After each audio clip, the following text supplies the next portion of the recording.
डोभाल की सुरक्षा में किसने लगाई सेंध? डोभाल के बंगले में कैसे घुसा संदिग्ध? डोभाल के खिलाफ किसने रची साजिश? भारतीय सुरक्षा सलाहकार का वो बंगला जहां कभी कोई परिंदा भी पर नहीं मार सकता, जिसकी सिक्योरिटी इतनी टाइट होती है कि डोभाल की बिना इजाजत के कोई भी नहीं घुस सकता।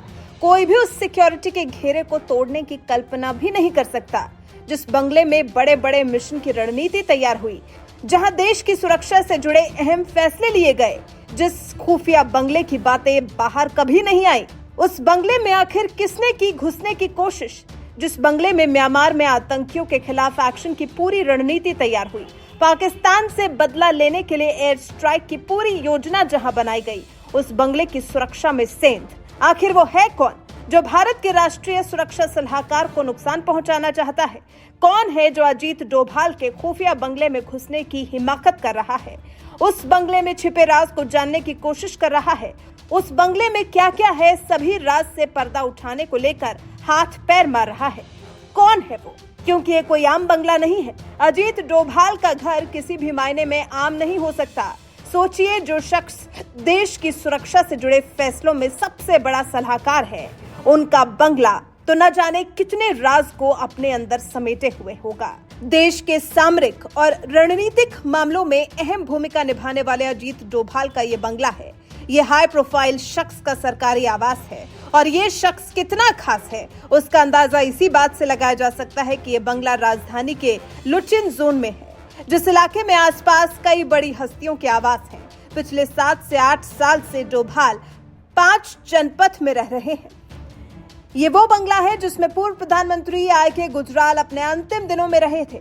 ऐसा माना जा रहा है कि लुटिन दिल्ली में जितना बड़ा बंगला, उस शख्स का उतना ही बड़ा कद सरकार में होता है। अब सोचिए, पूर्व प्रधानमंत्री का बंगला है डोभाल के पास, तो कितने खास है देश के लिए अजीत डोभाल। डोभाल के इसी बंगले के पास ही पूर्व प्रधानमंत्री मनमोहन सिंह, कांग्रेस अध्यक्ष सोनिया गांधी का भी आवास है। ये 8 बेडरूम के बंगले हर किसी को नहीं मिलते। ये सिर्फ कैबिनेट मंत्रियों या पूर्व प्रधानमंत्रियों को ही अलॉट किए जाते हैं। ये बंगले 3 एकड़ से ज्यादा क्षेत्र में बने होते हैं। 7:30 बजे के आसपास जब डोभाल की सुरक्षा में सेंध लगी, तो हर किसी को वो बात याद आई जब अजीत डोभाल के दफ्तर की रेकी का वीडियो जैश के आतंकी के पास से बरामद किया गया था, जिसके बाद ही डोभाल की सुरक्षा को बढ़ाया गया था। एनएसए बनने के तुरंत बाद डोभाल की सुरक्षा बढ़ाकर Z+ कर दी गई थी। पूर्व आईबी चीफ डोभाल को 72 जवान 24 घंटे घेरे रहते हैं, उनकी सुरक्षा का पूरा ख्याल रखते हैं, ऐसा कि उनके आसपास कोई भी नहीं फटक सकता, एक परिंदा भी नहीं। अजीत डोभाल देश के लिए इतने जरूरी हैं कि पिता से जुड़े खतरे को देखते हुए 2 साल पहले अजीत डोभाल के बेटे शौर्य डोभाल को भी Z श्रेणी की सुरक्षा दी गई। डोभाल को साल 2019 में 5 साल के लिए एक बार फिर एनएसए बनाया गया और उन्हें कैबिनेट मंत्री की रैंक भी दी गई। डोभाल ये रैंक पाने वाले पहले एनएसए हैं।